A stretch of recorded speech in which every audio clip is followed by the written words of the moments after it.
Alright, so recently I uploaded a Sayayu deck gameplay video, but I realized it was actually footage that I'd meant to delete, so I don't know what happened to the real footage, but we'll just start from scratch. I figured I'd also do commentary in this video because I'd like to explain a few things about the deck because it's pretty cool. So otherwise I'm gonna go by type sort, so my dragons power first, and then I can go deck cost sort on the second, so I can do my more powerful monsters. Actually, I'm gonna do light monsters, so I may as well go attribute sort. So here we've got our light dragons. Here we've got a max rank dragon, and that's 7-star max rank dragon is just amazing, because not only do you get increased movement, you get level cost reduction, so that means you can play dragons for 2 less stars. So if we had a Sayayu deck leader, it means we can play Sayayu for 5 stars instead of 7, which is pretty significant difference, but obviously the lower it is, the more of a reduction as a percentage that is. So if you are trying to play 4-star dragons, it literally halves the summoning power, which is awesome. So why don't we actually go to level sort here? Because there's 2 explicit dragons I'm looking for.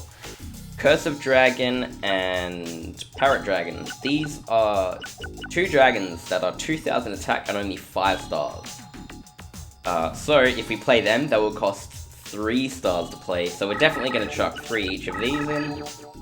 If you want, you can also actually fuse dragons, like with a zombie to make Curse a Dragon, or dragons with Harpy Lady, but that defeats the purpose of fusion efficiency here. If I tried to fuse a dragon with the Harpy Lady to make Harpy's Pet Dragon for a 2000 attack dragon, I'd need to play 4 stars for the Harpy Dragon anyways. Anyways, the point is we want to create 2000 attack dragons as fast as possible so we can make Twin-Headed Thunder Dragon without having to pay a lot of summoning points. That's pretty much going to be the main focus of this deck. So now that I've added in a few of them, why don't we add a bunch of Thunders so we can make our Twin-Headed Thunder Dragons. And yet again we can go type sort and then hold select and go level sort so we can see the lowest star Thunders here. Obviously, the Parrot Dragon and Cursor Dragon we're going to be playing is 3 stars for us to play anyways, so it doesn't really matter if we have 2 or 3 star Thunder here, but it is less deck cost to have, you know, some of the weaker cards in there. So I'm just going to use 3 each of them, and we still have plenty of room. I like to have about 20 to 25 monsters, so what I'm actually going to do is what you should be doing in any light deck, really, is adding in a bunch of dancing elves and material that confuses it. So you can add 3 unhappy maidens. I like to add wing egg elf, as that confuse with itself, or dancing elf, and then dancing elf the same. You can fuse dancing elf with dancing elf, or dancing elf with wing egg elf. But wing egg elf is 3 stars to play, and the unhappy maiden is only 1.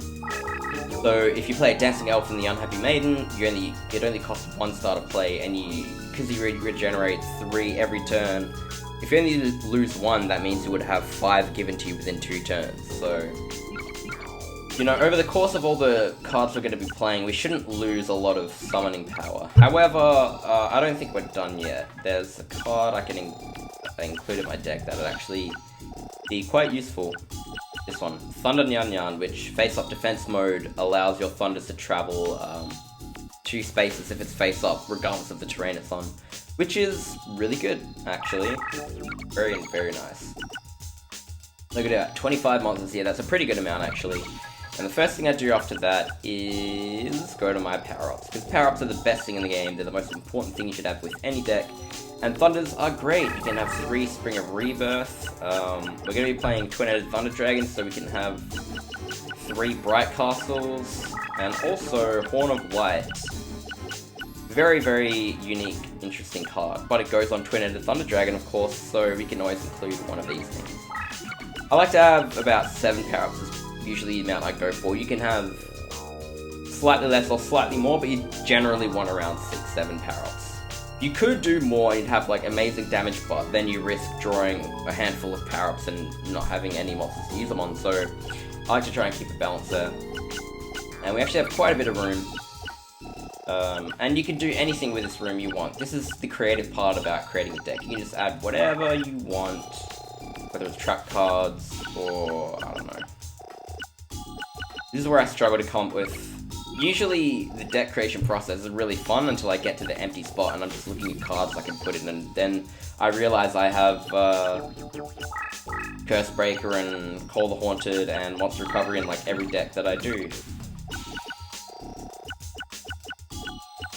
We're just pretty much looking for cards we can include. Yeah, attack is always fun. Alright, so this deck is gonna make easy work of pretty much every opponent except Bakura, because Bakura has a leader ability that doesn't like dragons and thunders and rocks. But anyways, the low deck cost here means we can duel pretty much anyone, but we won't have a problem dueling anyone, I don't think. You'll see once we get into a duel. We could have added mountains into our deck, but you know what? It's a bit boring. So, why don't we go ahead and duel this guy? I did duel him in that video I uploaded, and then for 3 minutes it was just me dumping cards. So, why don't we try doing this again without, you know, sitting there fumbling around for like 5 years.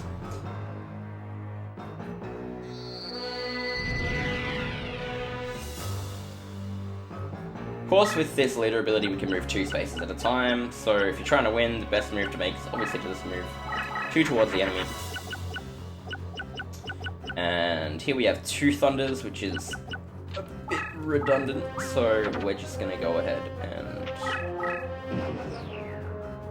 dump one of them.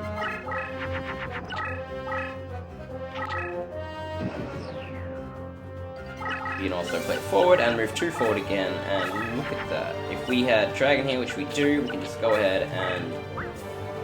As you can see, it cost us 3 stars to play the Parrot Dragon, and we got a Twin-Headed Thunder Dragon, which is 7 stars. Is it 7 or is it 8? I've never actually looked. Could be.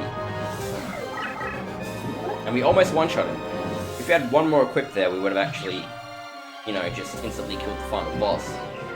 But that shouldn't matter too much. We'll just beat him next turn anyways. There's no way he'll be able to beat that without a Ryoku. And if he... Well, yeah. Because the card he played wasn't actually strong enough to kill the monster we had there in the first place. He played it on the other side of him. So, yeah, he eats a bunch of shit for that. Of course, I could have... I could just play something over here and attack him, but I do want to demonstrate...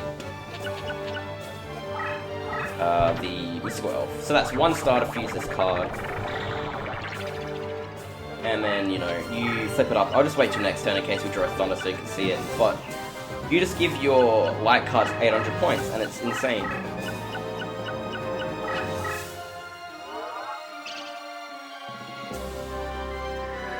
So you get Magic Drained here, and normally that's a big deal. It stops you from playing all of your strongest cards that you have.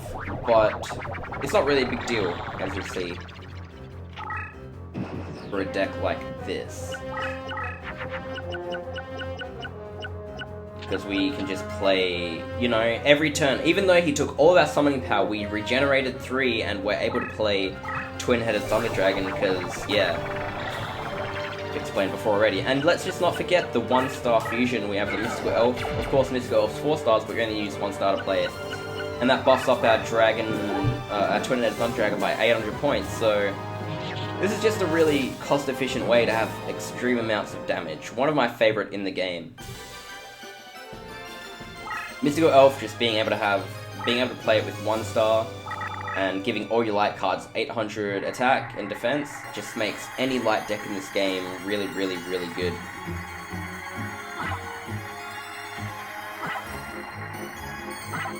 Damn it.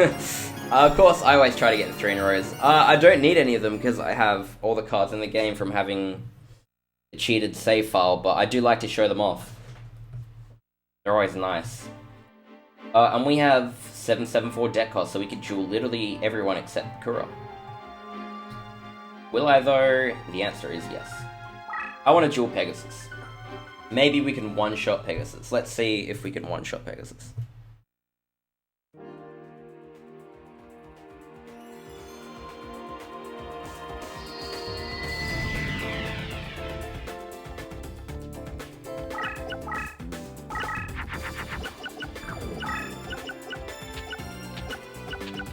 Could use this to put a Wasteland, but I'm not going to waste my time. We have quite a few dragons in that deck we can fuse to make Twin Thunder Dragons, so it's okay if I dump a couple of them.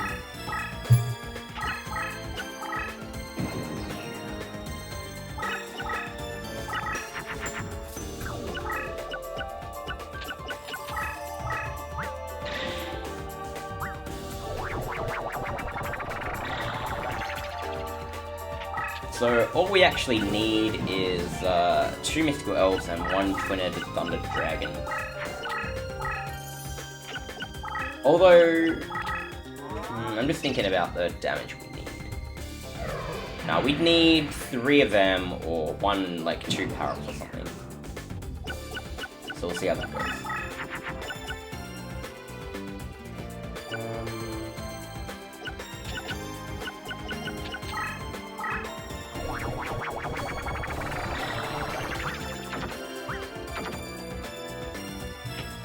Of course, we can feel free to keep this next to us because it has 100 attacks. So if he brain controls us, no, he won't brain control us.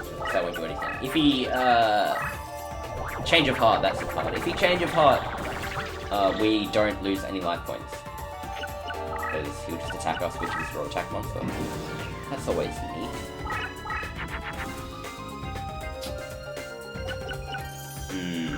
We have 1 Mystical Elf.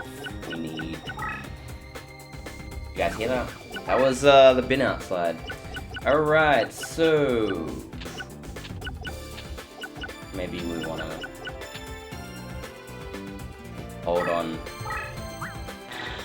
to a dragon. I think we got a few, like 1 or 2 more thunders we can play. We should be fine.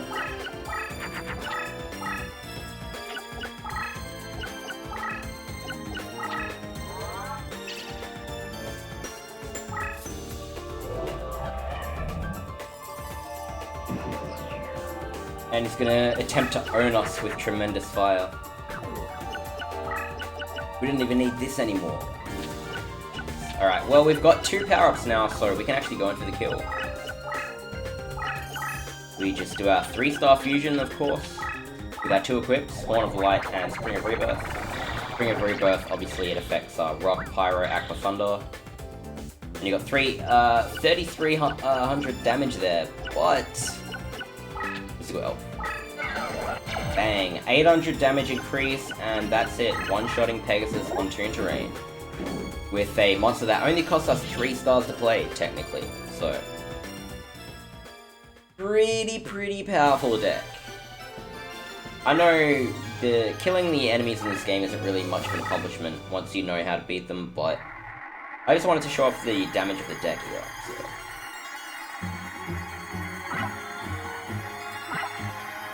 Unfortunately, I wasn't able to show off this 3 in a row. I was close. But yeah, if you get 3 Illusionist Faceless Mages in a row, you get Brain Control 100% of the time. So, now you know. If you ever wanted to get a duplicate of Brain Control without password glitching, I don't know. Some people complain to me. They tell me, how do you get a card without a password? The password's invalid or this or that. Well, it's like, I don't know, just enter it on a different memory card and swap it over. It's not that hard. Alright, anyways, hope you guys enjoyed. I just did this video to make up for the error that I uploaded the Sayayu gameplay deck video before when the video was actually complete trash. I was meant to actually delete it, so yeah, this is just a reimbursement for that sort of thing. So I hope you guys enjoyed this deck. It's something I've uploaded ages ago, but it's long lost and I just thought I'd bring it back and show a bunch of you guys. So yeah, see you in the next video.